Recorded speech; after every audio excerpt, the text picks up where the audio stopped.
जी नमस्कार, मैं हूँ प्रज्ञा रश्मि और आप सभी का स्वागत है हमारे YouTube चैनल हिंदी ज्ञान वाहिनी पर। मुंशी प्रेमचंद की कहानियों की श्रृंखला में यह उनकी अगली कहानी गुल्ली डंडा है, जिसका प्रस्तुतिकरण मेरे द्वारा किया गया है। और कहानी को शुरू करने से पहले एक रिक्वेस्ट कि यदि आप हमारे चैनल पर पहली बार आए हैं तो कृपया हमारे चैनल को सब्सक्राइब करें, लाइक करें और बेल आइकन को जरूर दबाएं, जिससे कि आने वाली नोटिफिकेशन आपको समय पर मिल सके। तो आइए सुनते हैं कहानी गुल्ली डंडा।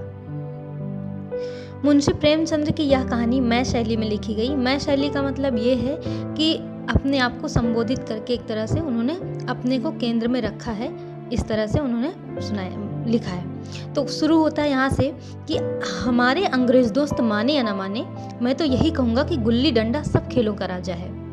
अब भी कभी लड़कों को गुल्ली डंडा खेलते देखता हूँ तो जी लोटपोट हो जाता है कि इनके साथ जाकर खेलने लगूं। ना लान की जरूरत, ना कोर्ट की, ना नेट की, ना थापी की। मजे से किसी पेड़ से एक टहनी काट ली, गुल्ली बना ली और दो आदमी भी आ गए तो खेल शुरू हो गया। विलायती खेलों में सबसे बड़ा ऐब है कि उनके सामान महंगे होते हैं। जब तक कम से कम 1 सैकड़ा ना खर्च कीजिए, खिलाड़ियों में शुमार नहीं हो सकता। यहाँ गुल्ली डंडा है कि बिना हर्र फिटकरी के चोखा रंग देता है। पर हम अंग्रेजी चीज़ों के पीछे ऐसे दीवाने हो रहे हैं कि अपनी सभी चीज़ों से अरुचि हो गई। स्कूलों में हर एक लड़के से 3-4 रुपए सालाना केवल खेलने की फीस ली जाती है। किसी को यह नहीं सूझता कि भारतीय खेल खिलाएं जो बिना दाम कौड़ी के खेले जाते हैं। अंग्रेजी खेल उनके लिए है जिनके पास धन है। गरीब लड़कों के सिर क्यों यह व्यसन मढ़ते हो? ठीक है, गुल्ली डंडा से आंख फूट जाने का भय रहता है, तो क्रिकेट से सिर फूट जाने, तिल्ली फट जाने, टांग टूट जाने का भय नहीं रहता। अगर हमारे माथे में गुल्ली का दाग आज तक बना हुआ है तो हमारे कई दोस्त ऐसे भी हैं जो थापी को वैशाखी से बदल बैठे। यह अपनी अपनी रुचि है। मुझे गुल्ली ही सब खेलों से अच्छी लगती है और बचपन की मीठी स्मृतियों में गुल्ली ही सबसे मीठी है। वह प्रातःकाल घर से निकल जाना, वह पेड़ पर चढ़कर टहनियाँ काटना और गुल्ली डंडे बनाना, वह लड़ाई झगड़े, वह सरल स्वभाव जिसमें छूत अछूत, अमीर गरीब का बिल्कुल भेद ही न रहता था, जिसमें अमीराना चोचलों की, प्रदर्शन की, अभिमान की गुंजाइश ही न थी। यह उसी वक्त भूलेगा जब अब यहाँ पर वो रुक जाते हैं और कुछ सोचने लगते हैं और फिर आगे बताते हैं कि घर वाले बिगड़ रहे हैं। पिताजी चौके पर बैठे वेग से रोटियों पर अपना क्रोध उतार रहे हैं। अम्मा की दौड़ केवल द्वार तक है, लेकिन उनकी विचारधारा में मेरा अंधकारमय भविष्य टूटी हुई नौका की तरह डगमगा रहा है।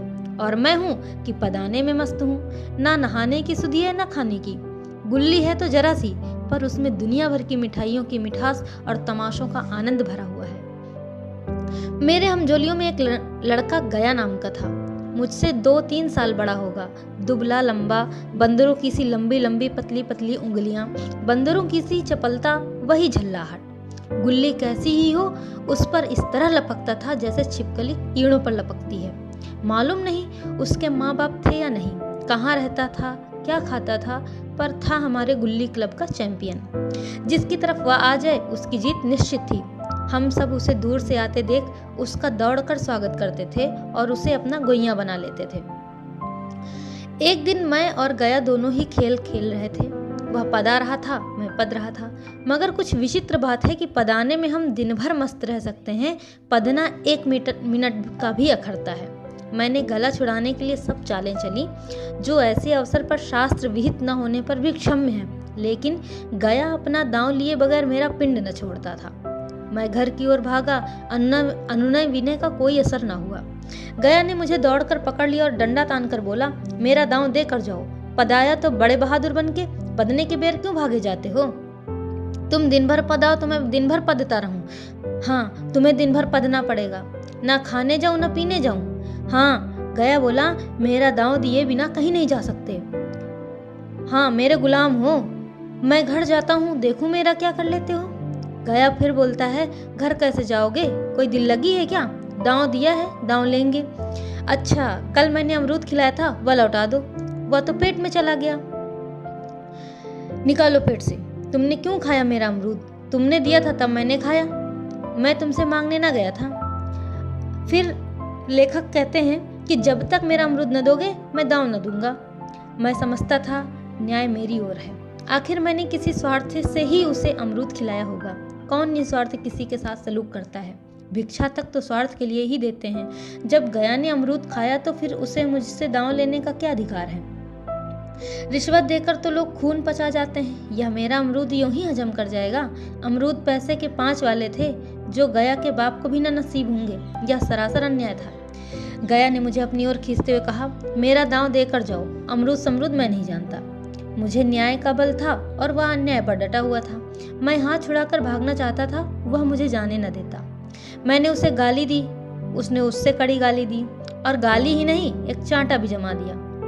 मैंने उसे दांत से काट लिया, उसने मेरी पीठ पर डंडा जमा दिया। मैं रोने लगा। गया मेरे इस अस्त्र का मुकाबला न कर सका, भागा। मैंने तुरंत आंसू पोंछ डाले, डंडे की चोट भूल गया और हंसता हुआ घर जा पहुंचा। मैं थानेदार का लड़का एक अदने से लड़के के हाथों पिट गया, यह मुझे उस समय भी अपमानजनक मालूम हुआ, लेकिन घर में किसी से शिकायत भी न की। उन्हीं दिनों पिताजी का वहां से तबादला हो गया। नई दुनिया देखने की खुशी में ऐसा फूला कि अपने हमजोलियों से बिछुड़ जाने का बिल्कुल दुख न हुआ। पिताजी दुखी थे, यह बड़ी आमदनी की जगह थी। अम्मा भी दुखी थी। यहाँ सब चीजें सस्ती थी और मोहल्ले की स्त्रियों से घेराव सा हो गया था, लेकिन मारे खुशी के फूला न समाता था। लड़कों से जीट उड़ा रहा था, जीट मतलब डींगे मार रहा था। वहाँ ऐसे घर थोड़े ही होते हैं, ऐसे ऐसे ऊंचे घर हैं कि आसमान से बातें करते हैं। वहाँ के अंग्रेजी स्कूल में कोई मास्टर लड़कों को पीटे तो उसे जेहल हो जाए। मेरे मित्रों की फैली हुई आंखें और चकित मुद्रा बतला रही थी कि मैं उनकी निगाह में कितना ऊंचा उठ गया हूँ। बच्चों में मिथ्या को सत्य बना लेने की शक्ति है, जिसे हम जो सत्य को मिथ्या बना लेते हैं क्या समझेंगे। उन बेचारों को मुझसे कितनी स्पर्धा हो रही थी, मानो कह रहे थे तुम भगवान हो भाई, जाओ, हमें तो इसी उजड़ ग्राम में जीना भी है और मरना भी। 20 साल गुजर गए। मैंने इंजीनियरिंग पास करी और उसी जिले का दौरा करता हुआ उसी कस्बे में पहुंचा और डाक बंगले में ठहरा। उस स्थान को देखते ही इतनी मधुर बाल स्मृतियां हृदय में जाग उठी कि मैंने छड़ी उठाई और कस्बे की सैर करने निकला। आंख किसी प्यासे पथिक की भांति बचपन के उन क्रीड़ा स्थलों को देखने के लिए व्याकुल हो रही थी। उस पर उस परिचित नाम के सिवा वहां और कुछ परिचित न था। जहाँ खंडहर था वहाँ पक्के मकान खड़े थे, जहाँ बरगद का पुराना पेड़ था वहाँ अब सुंदर बगीचा था। स्थान की काया पलट हो गई थी। अगर उसके नाम और स्थिति का ज्ञान न होता तो मैं इसे पहचान भी न सकता।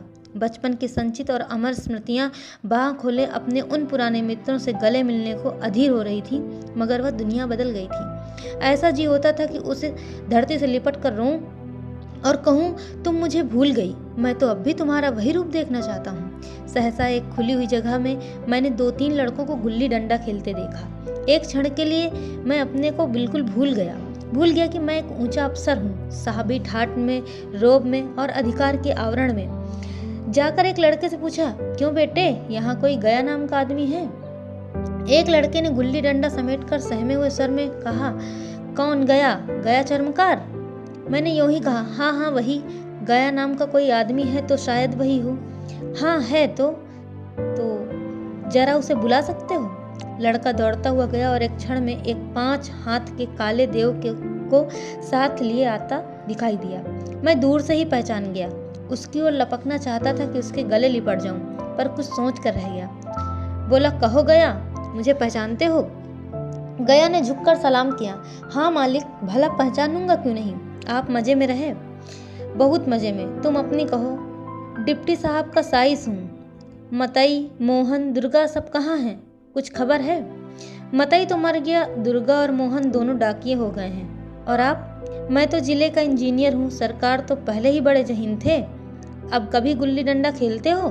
गया ने मेरी ओर प्रश्न की आंखों से देखा। अब गुल्ली डंडा क्या खेलूंगा सरकार, अब तो धंधे से छुट्टी नहीं मिलती। आओ आज हम तुम खेल लें, तुम पदाना हम पदेंगे, तुम्हारा एक दांव हमारे ऊपर है, वह आज ले लो। गया बड़ी मुश्किल से राजी हुआ। वह ठहरा टके का मजदूर, मैं एक बड़ा अफसर। हमारा और उसका क्या जोड़? बेचारा झेप रहा था, लेकिन मुझे भी कुछ कम झेपना थी। इसलिए नहीं कि मैं गया के साथ खेलने जा रहा था, बल्कि इसलिए कि लोग इस खेल को अजूबा समझकर इसका तमाशा बना लेंगे और अच्छी खासी भीड़ लग जाएगी। उस भीड़ में आनंद कहाँ रहेगा? पर खेले बगैर तो रहा भी नहीं जाता। आखिर निश्चय हुआ कि दोनों जने बस्ती से बहुत दूर एकांत में जाकर खेलें। वहाँ कौन देखने वाला बैठा होगा? मज़े से खेलेंगे और बचपन की उस मिठाई को खूब रस ले लेकर खाएंगे। मैं गया को लेकर डाक बंगले पर आया और मोटर में बैठकर दोनों मैदान की ओर चले। साथ में एक कुल्हाड़ी ले ली। मैं गंभीर भाव धारण किए हुए था, लेकिन गया इसे अभी तक मजाक ही समझ रहा था। फिर भी उसके मुख पर उत्सुकता या आनंद का कोई चिन्ह न था। शायद वह हम दोनों में जो अंतर हो गया था वही सोचने में मगन था। मैंने पूछा, तुम्हें कभी हमारी याद आती थी गया? सच कहना। गया झेपता हुआ बोला, मैं आपको याद करता हुजूर। किस लायक हूँ? भाग में आपके साथ कुछ दिन खेलना बदा था, नहीं मेरी क्या गिनती। मैंने कुछ उदास होकर कहा, लेकिन मुझे तो बराबर तुम्हारी याद आती थी। तुम्हारा वह डंडा जो तुमने मुझे तान कर जताया था, याद है? गया ने पछताते हुए कहा, वह लड़कपन था सरकार, उसकी याद न दिलाओ। वाह, वह मेरे बाल जीवन का सबसे रसीली याद है। तुम्हारे उस डंडे में जो रस था वह तो अब न आदर सम्मान में पाता हूँ न धन में। कुछ ऐसी मिठास थी उसमें कि आज तक उससे मन मीठा होता रहता है। इतनी देर में हम बस्ती से कोई 3 मील निकल आए। चारों तरफ सन्नाटा है। पश्चिम और कोसों तक भीमताल फैला हुआ है, जहाँ आकर हम किसी समय कमल पुष्प तोड़ ले जाते थे और उसके झुमके बनाकर कानों में डाल लेते थे। जेठ की संध्या केसर में डूबी चली आ रही है। मैं लपक कर एक पेड़ पर चढ़ गया और एक टहनी काट लाया। चटपट गुल्ली डंडा बन गया। खेल शुरू हो गया। मैंने गुच्ची में गुल्ली रखकर उछाली और गुल्ली गया के सामने से निकल गई। उसने हाथ लपकाया जैसे मछली पकड़ रहा हो। गुल्ली उसके पीछे जाकर गिरी। यह वही गया है जिसके हाथों में गुल्ली जैसे आप ही जाकर बैठ जाती थी। वह दाहिने बाएं कहीं हो, गुल्ली उसकी हथेलियों में ही पहुंचती थी, जैसे गुल्लियों पर वशीकरण डाल देता हो। नई गुल्ली, पुरानी गुल्ली, छोटी गुल्ली, बड़ी गुल्ली, नोकदार गुल्ली, सपाट गुल्ली, सभी उससे मिल जाती थी, जैसे उसके हाथों में कोई चुंबक हो, गुल्लियों को खींच लेता हो। लेकिन आज गुल्ली को उससे वह प्रेम नहीं रहा। फिर तो मैंने पदाना शुरू किया। मैं तरह तरह की धांधलियां कर रहा था। अभ्यास की कसर बेईमानी से पूरी कर रहा था। हुच जाने पर भी डंडा खेले जाता था। हालांकि शास्त्र के अनुसार गया की बारी आनी चाहिए थी। गुल्ली पर ओछी चोट पड़ती और वह जरा दूर पर गिर पड़ती थी तो मैं झपट कर उसे खुद उठा लेता, दोबारा टांड लगाता। गया वह सारी बेकायदियां देख रहा था पर कुछ न बोलता था। उसे वह सब कायदे कानून भूल गए। उसका निशाना कितना अचूक था। गुल्ली उसके हाथ से निकलकर टन से डंडे में आकर लगती थी। उसके हाथ से छूटकर उसका काम था डंडे से टकरा जाना, लेकिन आज वह गुल्ली डंडे में लगती ही नहीं। कभी दाहिने जाती है, कभी बाएं, कभी आगे, कभी पीछे। आध घंटे पदाने के बाद एक बार गुल्ली डंडे में आ लगी। मैंने धांधली की, गुल्ली डंडे में नहीं लगी। बिल्कुल पास से गई, लेकिन लगी नहीं। गया ने किसी प्रकार का असंतोष नहीं प्रकट किया। ना लगी होगी। डंडे में लगती तो क्या मैं बेईमानी करता? नहीं भैया, तुम भला कब बेईमानी करोगे? बचपन में मजाल था कि मैं ऐसा घपला करके जीत बचता। यही गया गर्दन पर चढ़ बैठता, लेकिन आज मैं उसे कितनी आसानी से धोखा दिए चला जाता था। गधा है, सारी बातें भूल गया। सहसा गुल्ली फिर डंडे से लगी और इतने जोर से लगी जैसे बंदूक छूटी हो। इस प्रमाण के सामने अब किसी तरह की धांधली करने का साहस मुझे इस वक्त भी न हो सका, लेकिन क्यों न एक बार सबको झूठ बताने की चेष्टा करूं। मेरा हरज ही क्या है? मान गया तो वाह वाह, नहीं तो 2-4 हाथ पदना ही तो पड़ेगा। अंधेरे का बहाना करके जल्दी से गैल छुड़ा लूंगा। फिर कौन दांव देने आता है? गया ने विजय के उल्लास में कहा, लग गई, टन से बोली। मैंने अनजान बनने की चेष्टा करके कहा, तुमने लगते देखा? मैंने तो नहीं देखा। टन से बोली है सरकार, और जो किसी ईंट से लग गई हो तो? मेरे मुख से यह वाक्य उस समय कैसे निकला, इसका मुझे खुद आश्चर्य है। इस सत्य को झुठलाना वैसा ही था जैसे दिन को रात बताना। हम दोनों ने गुल्ली को डंडे में जोर से लगते देखा था, लेकिन गया ने मेरा कथन स्वीकार कर लिया। हाँ, किसी ईंट में ही लगी होगी। डंडे में लगती तो इतनी आवाज ना आती। मैंने फिर पदाना शुरू कर दिया, लेकिन इतनी प्रत्यक्ष धांधली कर लेने के बाद गया की सरलता पर मुझे दया आने लगी। इसलिए जब तीसरी बार गुल्ली डंडे में लगी तो मैंने बड़ी उदारता से दांव देना तय कर दिया। गया ने कहा, अब तो अंधेरा हो गया भैया, कल पर रखो। मैंने सोचा कल बहुत सा समय होगा, यह न जाने कितनी देर पदाए, इसलिए इसी वक्त मामला साफ कर लेना अच्छा होगा। नहीं, अभी बहुत उजाला है, तुम अपना दांव ले लो, गुल्ली सूझेगी नहीं, कुछ परवाह नहीं। गया ने पदाना शुरू किया, पर उसे अब बिल्कुल अभ्यास न था। उसने 2 बार टांड लगाने का इरादा किया, पर दोनों बार ही हुच गया। 1 मिनट में कम से कम वह दांव पूरा कर चुका था। बेचारा घंटा भर पदा पर 1 मिनट में ही अपना दांव खो बैठा। मैंने अपने हृदय की विशालता का परिचय दिया। एक दांव और खेल लो, तुम तो पहले ही हाथ में हुच गए। नहीं भैया, अब अंधेरा हो गया, तुम्हारा अभ्यास छूट गया, कभी खेलते नहीं। खेलने का समय कहाँ मिलता है भैया। हम दोनों मोटर पर जा बैठे और चिराग जलते जलते पड़ाव पर पहुंच गए। गया चलते चलते बोला, कल यहीं गुल्ली डंडा होगा, सभी पुराने खिलाड़ी खेलेंगे, तुम भी आओगे? जब तुम्हें फुर्सत हो तभी खिलाड़ियों को बुलाऊं। मैंने शाम का समय दिया और दूसरे दिन मैच देखने गया। कोई 10 आदमियों की मंडली थी। कई मेरे लड़कपन के साथी निकले, अधिकांश युवक थे जिन्हें मैं पहचान न सका। खेल शुरू हुआ। मैं मोटर पर बैठा बैठा तमाशा देखने लगा। आज गया का खेल, उसका वह नैपुण्य देखकर मैं चकित हो गया। टांड लगाता तो गुल्ली आसमान से बात करती। कल किसी वह झिझक, वह हिचकिचाहट, वह बेदिली आज न थी। लड़कपन में जो बात थी आज उसने प्रौढ़ता प्राप्त कर ली थी। कहीं कल इसने मुझे इस तरह पदाया होता तो मैं जरूर रोने लगता। उसके डंडे की चोट खाकर गुल्ली 200 गज की खबर लाती थी। पदने वालों में एक युवक ने कुछ धांधली की। उसने अपने विचार में गुल्ली लपक ली थी। गया का कहना था गुल्ली जमीन में लग कर उछली थी। इस पर दोनों में ताल ठोकने की नौबत आई है। युवक दब गया।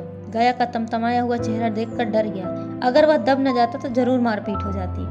मैं खेल में न था, पर दूसरों के इस खेल में मुझे वही लड़कपन का आनंद आ रहा था जब हम सब कुछ भूलकर खेल खेलने में मस्त हो जाते थे। अब मुझे मालूम हुआ कि कल गया ने मेरे साथ खेला नहीं, केवल खेलने का बहाना किया। उसने मुझे दया का पात्र समझा। मैंने धांधली की, बेईमानी की, पर उसे पदाकर में उसे जरा क्रोध न आया, इसलिए कि वह खेल न रहा था, मुझे खिला रहा था, मेरा मन रख रहा था। वह मुझे पदाकर मेरा कचूमर नहीं निकालना चाहता था।